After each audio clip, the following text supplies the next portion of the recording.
Hey everybody, and welcome back to my channel, Planet Build.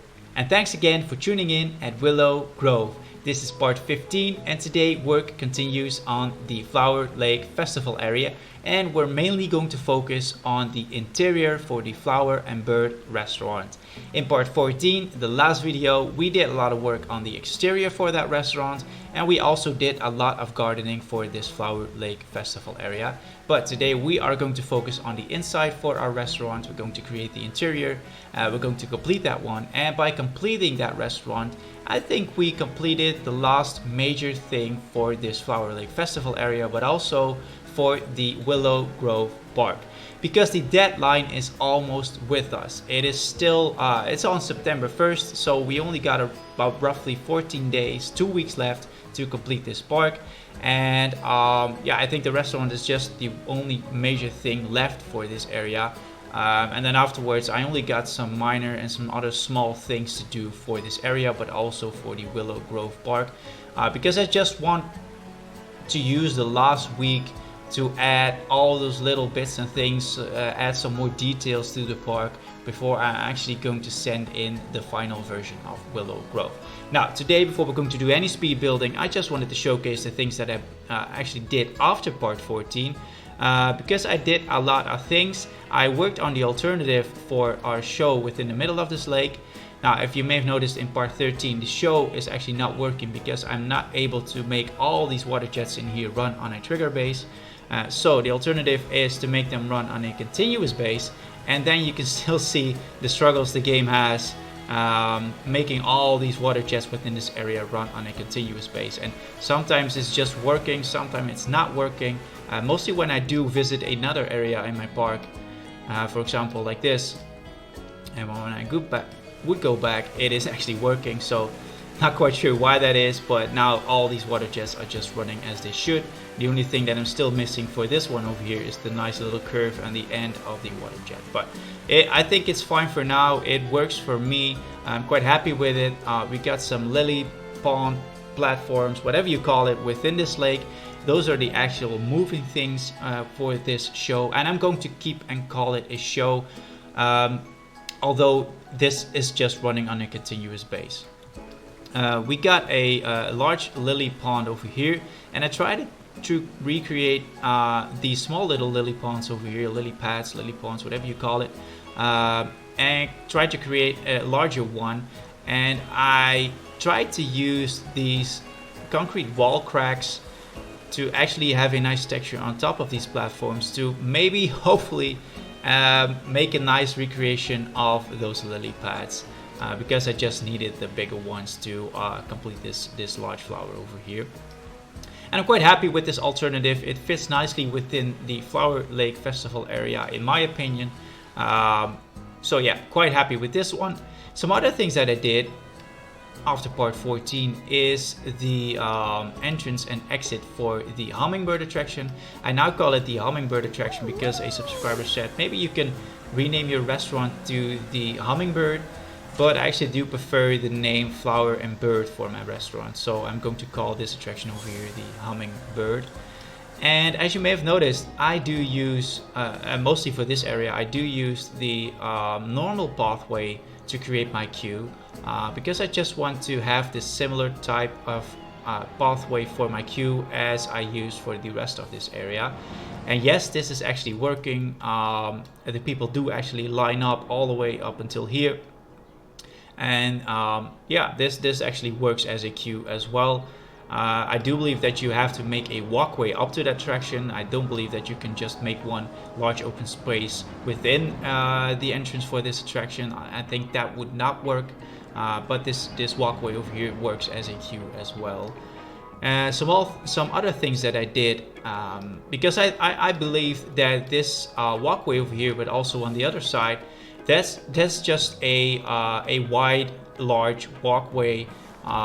It was just having that light gray white color in it, so I did add to come up with some things to actually break the view, but also some nice floor patterns. So I've been working on some floor patterns as well.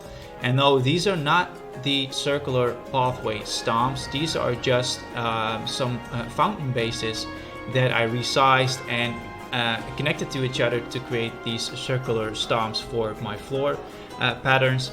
And these items over here are the glass panels. So you got the circular glass panels, and if you tuck them just enough underneath the floor, the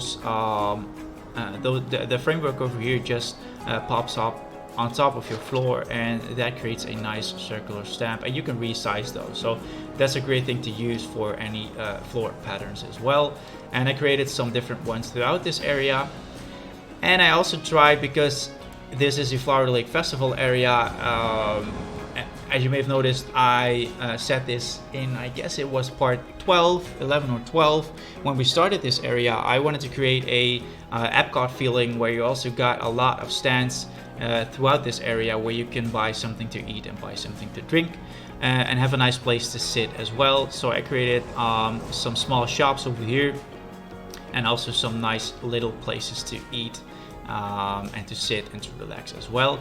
And one thing that I actually hope that Frontier will be adding for the future are these standing tables over here. Now this one I created myself, but it would be great to see if guests would actually be able to use these platforms over here to have their supper and just stand on and get those drinks and food on the table as well. So this one over here, and I also made two different ones over on this side, also in this case with the Latte Love, and on the other side I got the Chief Beef, and also a nice little place where you can sit and relax. And I think this just breaks the view from that whole wide large walkway that I created up in this area. And I'm probably going to use more of these on the left side of this area as well. And when it comes to floor patterns, I added some more floor patterns on the floor over here. I added a toilet building on the right side of our area on this side, also with a guest service counter in front of it.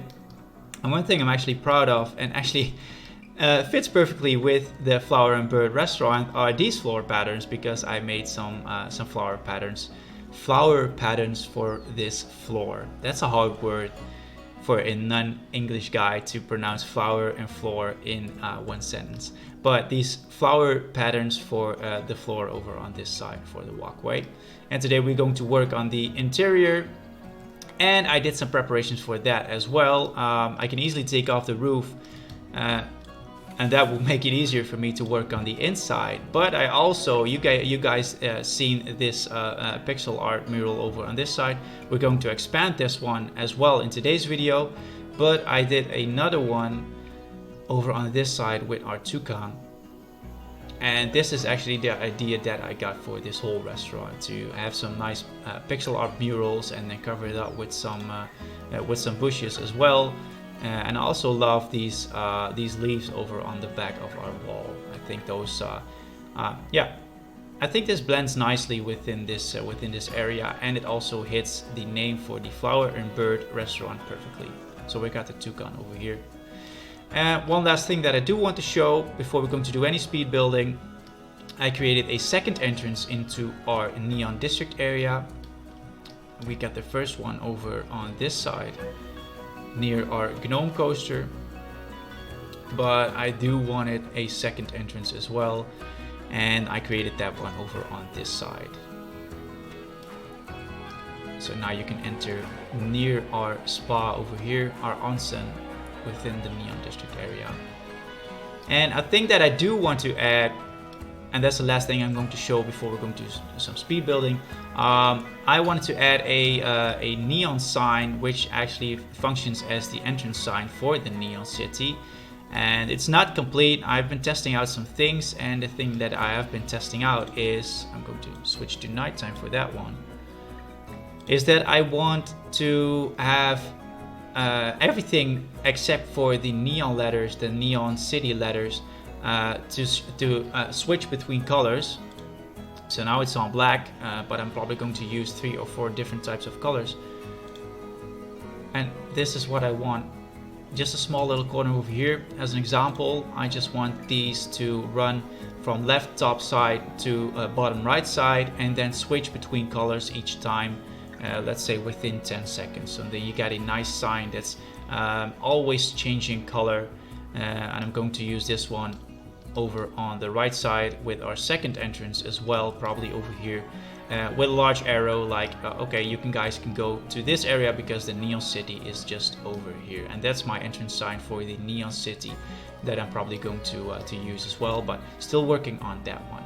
Now let's go ahead and switch back to daytime, and then let's focus on the interior for our restaurant. Let's start the speed build, and afterwards, as usual, let's go ahead and check back in to see what we actually did today and how this restaurant looks when it is completed. And oh my god, I'm also still so happy, and it's not even finished yet, with our toucan mural over here. So let's go ahead and start the speed build, and hopefully I will see you guys in the back of the video.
And so that should complete the Flower and Bird restaurant for my Flower Lake Festival area. And oh my gosh, I am so happy that this is finally finished.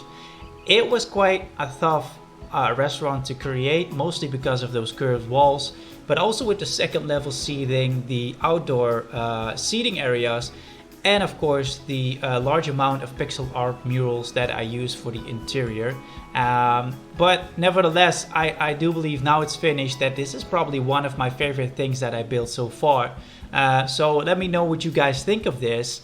We're going to get in that guest POV mode to see what the interior actually looks like right now. We did the exterior in the last video, so I'm not going to show that much of the exterior. But you immediately, when you walk in this restaurant, you get that eye-catching pixel art mural, which almost has over 20,000 pieces with those different types of birds in it.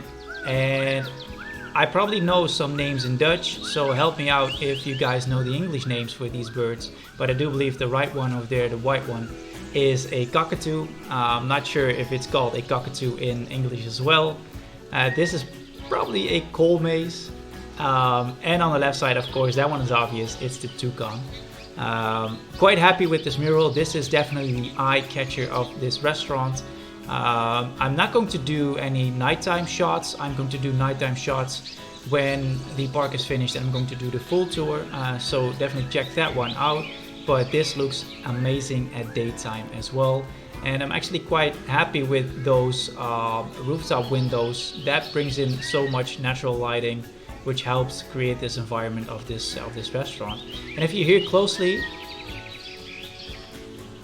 you can actually hear those ambient speakers I hear throughout this building with the forest sounds, but also with the, I do believe it's the Paradise Birds sound that comes with the in-game music and stuff like that. So I think that's a nice vibe, or adds a nice vibe to this restaurant as well. Now we got the first outdoor terrace or outdoor seating area over on this side. And because this restaurant is so big, I had to add in 3 of those restaurants to make sure that the tables are within range to be connected.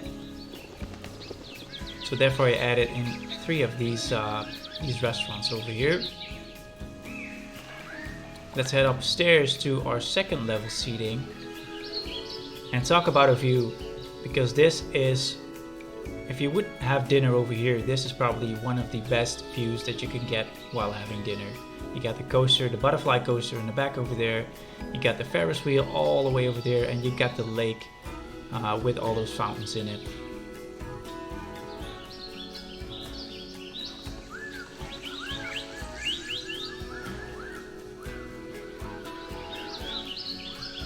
I did add in some small guest service stands over here, just to create the illusion that this is a restaurant where you need to check in before you actually can take a seat. I also got some toilets over here on the left side. Not quite highly detailed, but just enough for the toilets, I guess. Then we got an indoor seating over here with its own kitchen. Also with a nice view of the outside as well. And then last but not least, we got the second outdoor seating area over on this side. So there's enough options for guests to have a seat. And yeah, like I said in the beginning of the video, or in the beginning of the review, I'm so happy with this one. The only thing that I'm probably missing over here, and I'm not quite sure if you guys have been to Walt Disney World, they got the Enchanted Tiki Room. Some of them now are with Stitch, but I know the one that's in the Magic Kingdom in Florida, and they got those nice chandeliers within the middle with all the birds on it in their bird cages and stuff like that, and that's the vibe that's actually giving me within this restaurant. And hopefully in the future there will be some small birds that you can actually add to your game as a decoration or stuff like that. So maybe if that would be in the game, I'm definitely going to add it in later to this restaurant. Yeah, but for now I'm quite happy with it. I hope you guys like it. Let me know what you think of this. Leave a like, leave a comment, and be sure to check in on the next video, because there I'm probably going to do some finishing touches before this park actually is complete, and we're going to do a full tour on this Willow Grove park. So thank you for watching. Hope to see you guys very soon. Bye bye.